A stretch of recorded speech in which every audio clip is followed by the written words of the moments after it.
Changing character demographics. When is it okay? There has been a veritable firestorm about recasting various roles as different races and or genders. There's been praise about Idris Elba as James Bond, and Steven Spielberg even mentioned a lady starring as Indiana Jones. On the other hand, there's been outrage over Scarlett Johansson being cast as a Japanese or a trans woman. It's odd that people seem to realize these are the same thing. There's two basic versions of this. The first is when a character is simply cast as someone of different ethnicity with no comment, and the other is when it's justified new character in story. Superheroes are a prominent case of the latter. One classic being Jon Stewart, the Green Lantern. However, it's been accelerating recently, with Marvel replacing both Iron Man and Wolverine with new female characters. And let's not forget Miles Morales, the Ultimate Spider-Man. This has encountered controversy. I've even heard some people saying it's sexist, as if women and minorities can't start their own brands, they have to take over an established one. However, let's break this down. There are two real questions involved. Question 1. When is it okay to replace a main character? Legacy characters have been a thing since long before Dick Grayson handed down the title of Robin. In fact, all the Robins who have moved on have taken on legacy identities of their own. On the other hand, some legacy characters make more sense than others. The Robins don't have powers, so it's just a matter of Bruce adopting a new sidekick. Similarly, the Green Lantern ring can be passed on, or the Speed Force can choose a new champion.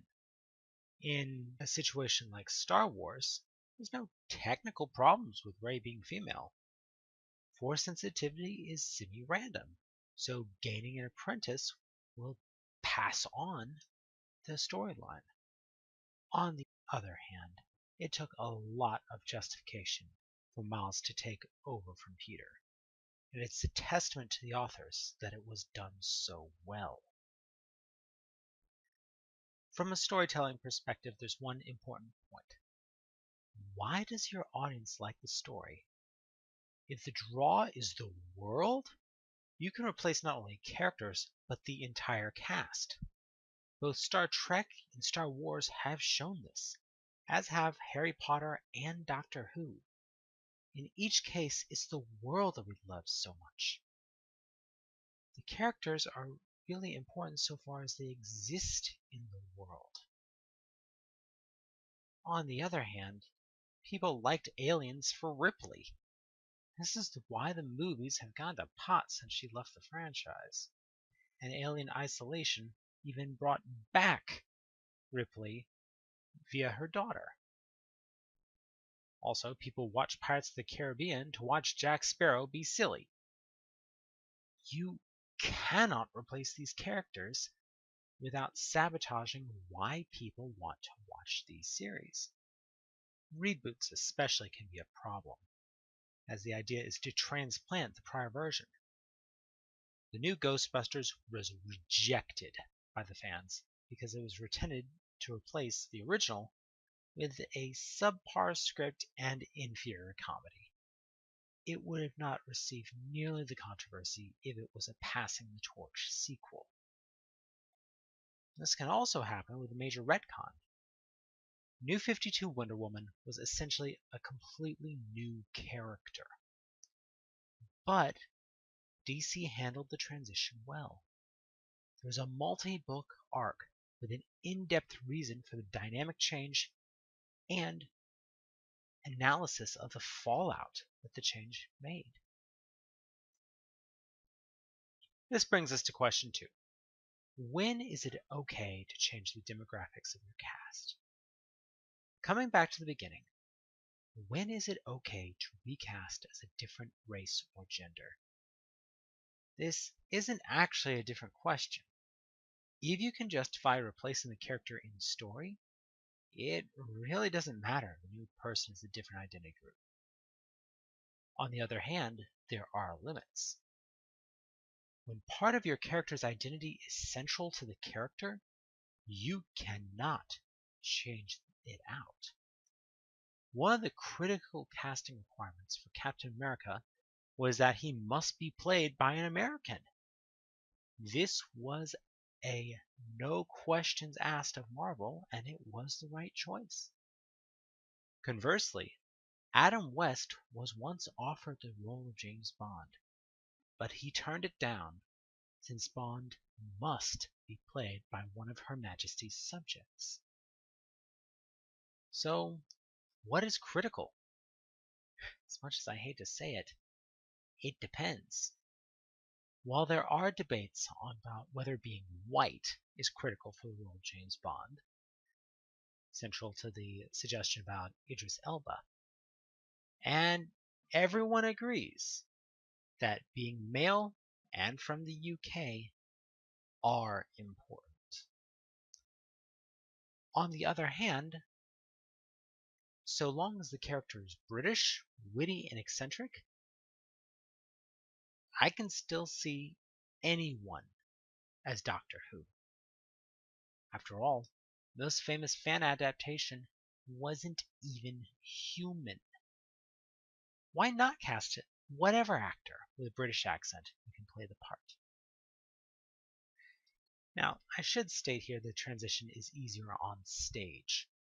The current Phantom of the Opera is played by Quentin Oliver Lee. As an aside, he's the first Phantom I've seen who truly played to the original horror elements of the book. This is the tale of an obsessed serial killer. It is not a love story by any stretch of the imagination. Similarly, the 2018 Houston production of The Wiz starred Allison Daniel in the role of the Cowardly Lion and Marva Hicks as the role of the Wiz. In all of these, race and gender were not important factors to the character in the story, so it was quite seamless to replace the characters for the adaptation. On the other hand, in Ghost in the Shell, being Japanese is core to the Major's identity. For goodness sake, the series ends with the Prime Minister giving a speech about Japanese independence.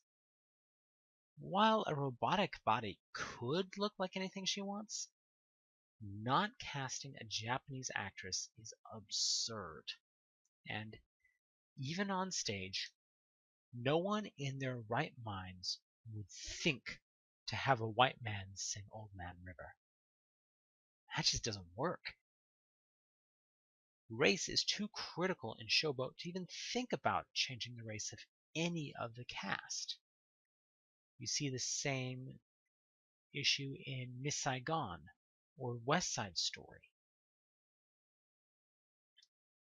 On the same line, most central roles cannot be cross-gendered without significantly changing the story. Now, this is especially true of games with historical settings. You end up breaking the suspension of disbelief by including ahistorical elements if they are not justified in the story. So, to sum this up, the answer is sometimes. Yes, I know, that's not a satisfying answer. But as an author, you have to ask, does changing the character make sense in the story? And will the character be interesting afterwards? So as readers, watchers, and listeners, we have to ask the same question. Does this change fundamentally cause problems to the character? If not, then we should at least give them the benefit of the doubt to see if the authors can pull off some of the more interesting changes. No one thought Miles Morales would succeed as the Ultimate Spider-Man. But with a good author, they pulled off the impossible.